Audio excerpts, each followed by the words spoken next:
Hello, my name is Brian France. I'm the Deputy Mission Director for USAID in Somalia. I'm extremely pleased to announce that our annual photo contest is back.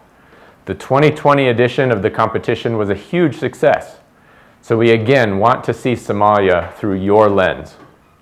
Unfortunately, when most people think of Somalia, images of destruction and suffering come to mind. But we want to help change that image. We want people to see the beauty of Somalia's landscape and the warmth of its people. We want others to know about the amazing work so many Somalis are doing to rebuild their country, some of which USAID has the privilege of supporting. But we need your help to do this. Please join us by participating in the 2021 edition of our photo contest and share your inspiring images of Somalia with the world.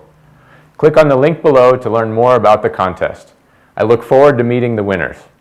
Gulban ku Rajaynaya. Good luck.